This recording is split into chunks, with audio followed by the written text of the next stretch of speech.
You're listening to Release Your Resistance with Bex Beltran, episode 90.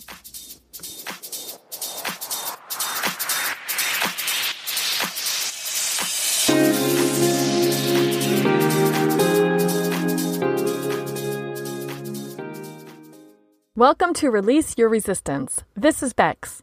The only reason why any of us don't have what we want in life is because of our own resistance. Right now, I'm learning how to recognize and release my resistance, and this podcast tells you how you can release your resistance so that you can live the exact life that you want. Let's get started.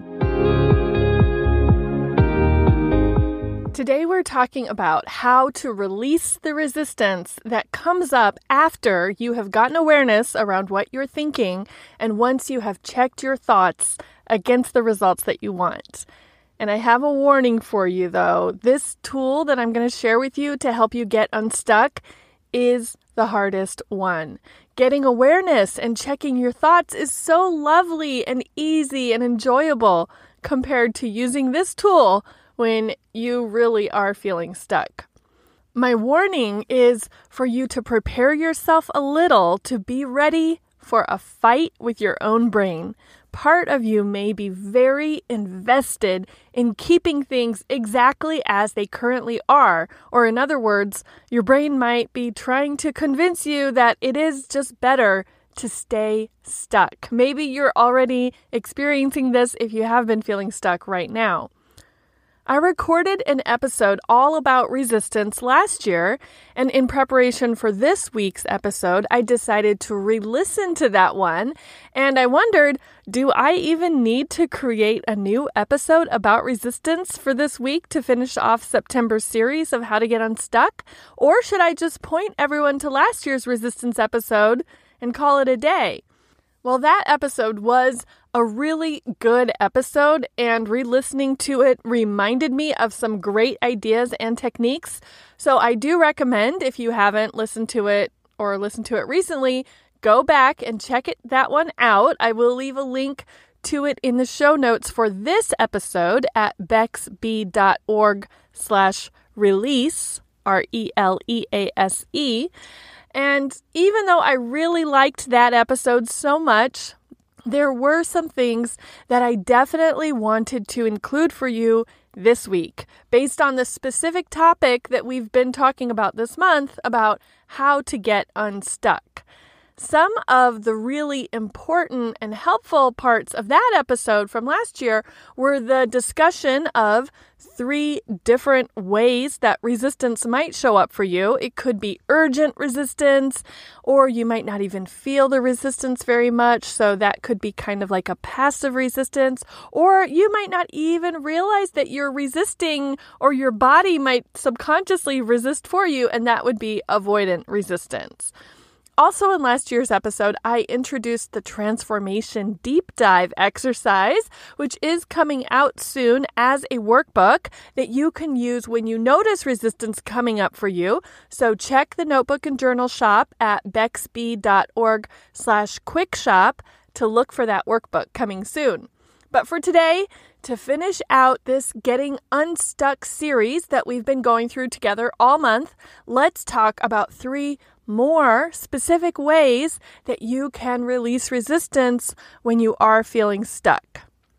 Here's what you can do if you feel like you are in a rut. You are confined. You're trapped. Maybe you're even feeling paralyzed. You want something else that you don't have. And you can see possibly a way to get it, or maybe other people tell you things that you could or should do, but you just don't feel like you can, and you just feel stuck. And that stuckness can feel very heavy, and it's almost like it's self-replicating. The more stuck you feel, the more stuck you stay, and the less you believe that you can get unstuck. And prior to hearing these episodes, you might have even just thought that being stuck is just a state. And when you're in this state, there's nothing to be done until the state is lifted. So when you catch yourself being stuck, you might have previously thought, well, here I am, I'm stuck. There's nothing to be done unless something lucky happens, or unless someone else or something external saves me. And that assumption about what will make you unstuck is not actually true. Because when you notice that you are stuck, you can get unstuck. The first tool that you could use to become unstuck would be to just get awareness around what you're thinking and noticing that you are thinking that you are stuck. Notice what you are thinking that is making you feel stuck. And the second tool that I discussed last week was checking your thoughts against results. And the reason why this is so helpful when you are feeling stuck is because you do have results right now. These might not be exactly the results that you really want. So the benefit of checking your current thoughts against your results is that you can see the connection of how your thoughts are becoming what you create for yourself. And today's tool is releasing the resistance that comes up once you have that new awareness and once you realize the connection between your thoughts and your results. I mentioned some of the resistance at the end of last week's episode. You might be thinking of reasons why things would work for a generic person, but they wouldn't work for you, or why a disinterested third party might think something about your situation, but it doesn't really apply. Or why, yes, of course, you can think one way in one area of your life, but you can't just substitute that thought into a different area of your life. Those were all based on the suggestions that I gave last week, in case you're wondering. So to continue my warning from earlier, releasing resistance is not easy and it is certainly not intuitive. And this is a practice. It will take trial and error. It will take time to learn. My theory is that you will probably need to warm yourself up or get your brain on board, whatever expression you want to use, to indicate that just hearing this one podcast episode is not going to change everything for you. It might, it could. I'm not saying it absolutely won't, but I definitely want to help you release resistance around releasing resistance by sharing that this is an ongoing multi-attempt practice. And hopefully you are now aware that you can label those resistant thoughts as resistance instead of just mindlessly believing the resistance is true and necessary. And now the hard part really starts because resistance is not a piece of cake. Resistance is not a walk in the park. Resistance feels very, very strong and real and very important. And the way that it sounds in my brain is I know for sure this will not work. There is no way this is going to happen. I could never do that. My brain expresses those sentences with so much confidence and certainty. My brain knows for sure what it is telling me. And all of that knowing for sure is a lie. We have to be willing to expend the effort to push through or push past or let go of those resistant thoughts while our brain is assuring us, absolutely not, there is no way. And so this brings me to the first suggestion to release resistance: internal lie detection. This is an important concept to have at the ready and be very familiar with. So pre-talk yourself into being willing to use this tool. If you are prepared to consider the thoughts that you think might not be 100% true, and you are prepared to run an internal lie detection program on your own brain, you can release the quote-unquote grip of truth that those statements have on you. When you catch yourself thinking, there's no way, absolutely not, hopefully you could run that internal lie detection program on those sentences and think, okay, maybe there is a way. Maybe it's not absolutely not. Maybe it's just possibly not. Or maybe it's possibly. Basically, the shorthand version of this is that I think your resistance is a lie. The reason why I think your resistance is a lie is because if it was something that you didn't really want, there would be no tension around this for you. So as an example, I really don't care about organized sports. I'm not a sports fan or a sports player. I understand that people love it, and I can see why people love it. I can see that it's a fun and entertaining pastime for other people. It's a great physical activity. It's a great stress release. I see all the benefits, And at the same time, it's just not interesting to me in any way. So I have no resistance whatsoever about sports.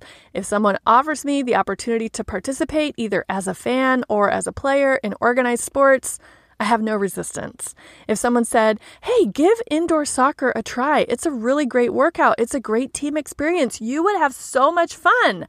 I would say, no thanks, not for me. And I would have no internal tension about that decision because there is zero resistance there. It's just not something that I want for myself, and there is no drama about it. That's all very accurate and aligning for me, and that's all very truthful and authentic. Now, on the other hand, something that I do care about is this podcast. And sometimes I find myself thinking some very resistant thoughts about it. Sometimes I think, for example, maybe I want to change it and do something different with the podcast. And then my brain says, oh, that would never work. Oh, people would hate it. If you changed it, it'll ruin everything. And then that's when I do feel that tension that I don't feel when I'm thinking about indoor soccer, because it's something I want to do, but I'm getting conflicting thoughts. And I think something will be good, but then my brain tells me, no, that's bad. So instead of further exploring or even trying this thing that I'm thinking of changing, I just stay doing what I'm doing. I just stay stuck because I'm believing those sentences that my brain is suggesting that this won't work or people won't like it. So see how in this case there is no alignment? See how I want one thing and I'm thinking something else and I am in conflict? Some of my thoughts are inauthentic to the results that I want. And instead, I could just run an internal lie detection on my own thoughts and notice that it is possible that it could work. I am not sure how other people will respond. It is possible for me to have been wrong about something.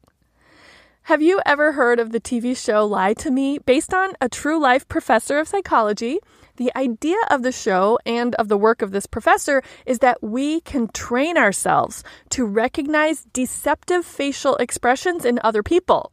So applying that concept of lie detection to yourself when you think about resistance, does your body have any tells? Do you notice yourself getting clenched or tight with resistance? I notice myself exhaling, like blowing out breath, almost as if I'm holding my breath as I think my resistant thoughts. I am sure that these lie detection tells are different for everyone. So just start paying attention to see if you can call yourself out on your own resistant lies, either with psychological tells or even just noticing the untruthful sentences and push back just a little. So moving on to the second way that you can release resistance is to consider the opposite. This is a gentle, non-confrontational way to push back without calling yourself a liar.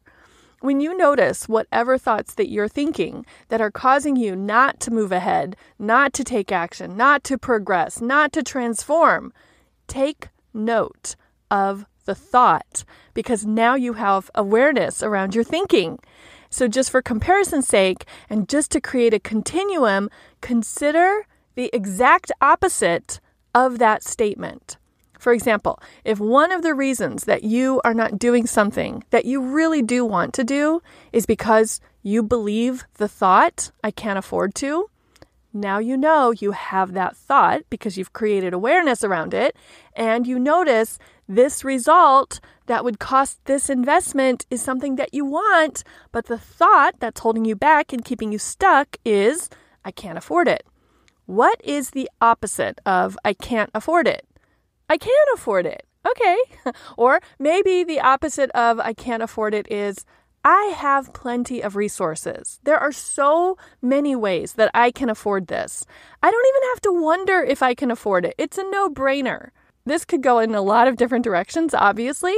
So it's just depending on how you want to create this opposite statement. But just do create an opposite statement from your original resistant thought. And then, If you could imagine both of these statements, these sentences on a number line. So on the left-hand side, you have the statement, I cannot afford it. And all the way over to the right, you have this other statement, I have plenty of resources. Then you can notice how many different versions of the thought there are in between those two opposites. So maybe you don't need to continue believing the thought, I can't afford it. But maybe you're not really yet able to believe the thought, I have so many resources. This is nothing. But maybe you can find something in the middle. So maybe you can find the thought, I can't currently pay for this up front with the amount of money that I currently have in my bank account today, but I know that I can find a way to pay for this eventually. Ooh, so this shifts your thinking and your mindset from, no, absolutely not, I cannot afford it, to, oh, I could pay for it. It would be possible for me to afford this. So just by considering the opposite, you now open yourself up to so many possibilities that before were slammed shut for you because you were only staying on the left-hand side of that continuum. And by widening that continuum, by creating a sentence on the complete other side, or so many sentences in the middle, now you can see there are so many possibilities in between. The third way that I wanted to suggest for you to release resistance is for you to offer it up. I learned this method through all the studying I was doing in the beginning of the year when I was diving deep into the idea of surrender.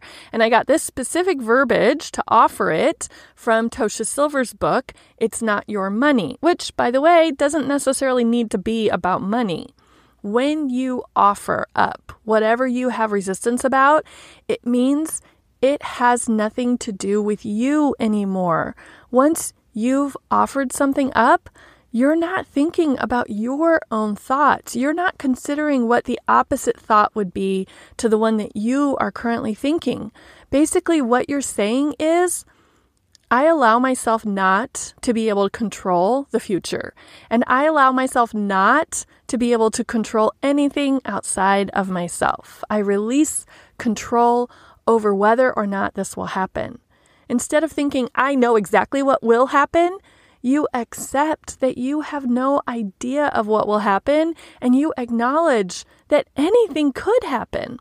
And instead of trying to control, you trust that you can get the results that you want without necessarily knowing how or when. Again, these techniques are not easy or intuitive, but if you try this last one, it is the most peaceful if you fully offer up whatever you're thinking about. So let's use our quitting a job example one last time to demonstrate how our fictitious friend could release resistance around quitting a job.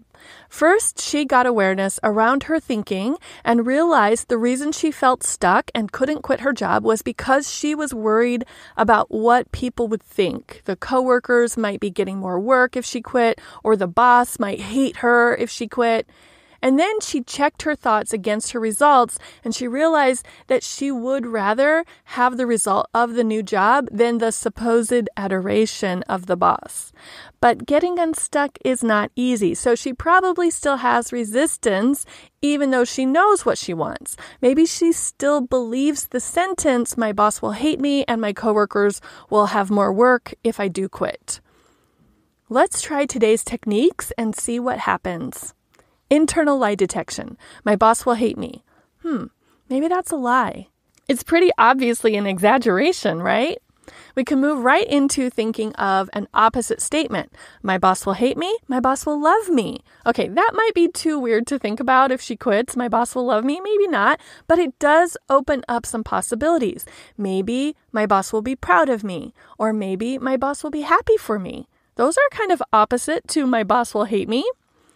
And maybe my boss will be relieved because she couldn't see a way to promote me or pay me what I'm worth on the current team. Oh, now we see quitting is actually doing a favor for the boss. Or we could get super opposite in the entirely different direction.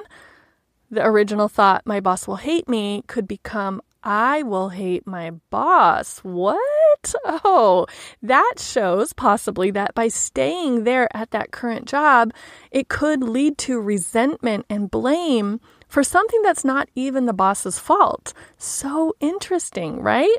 And finally, our friend could try offering it up. She could just say, I'm going to quit this job and I am not going to try to control how other people feel when I do.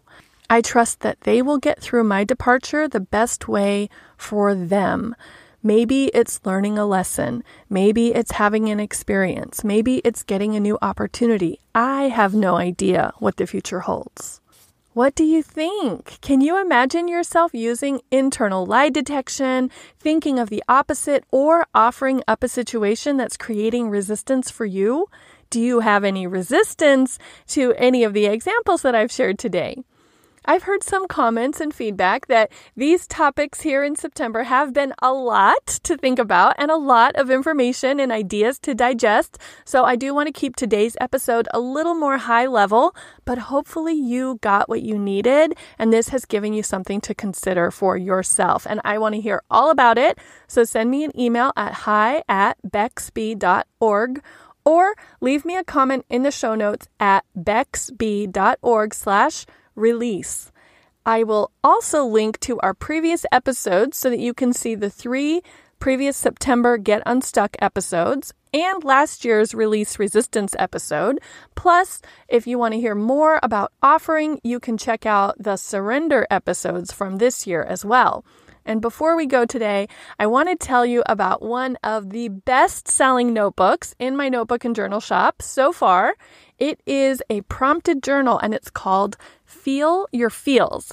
It's designed to help you process emotions like resistance or fear or anger or even happiness or delight. So each set of pages has a set of questions to help you consider and get in touch with what you are feeling and what you are thinking.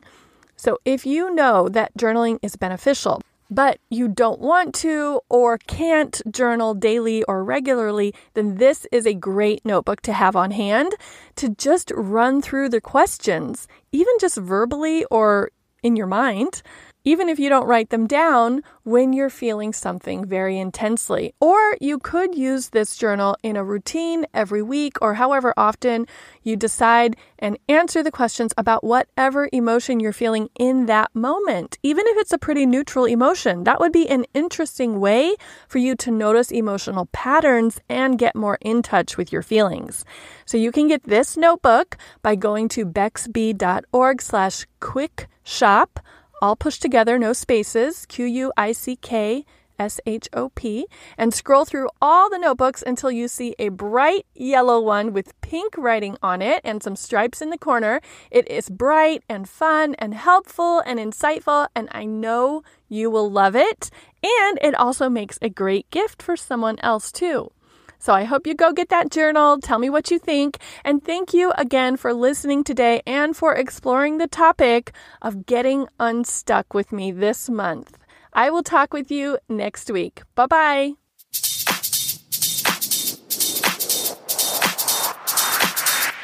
This has been Release Your Resistance.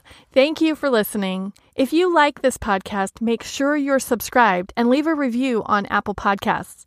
Also, think about someone who you know who would love this episode and share it with them. There should be a share button on your app if you're listening to this on your phone.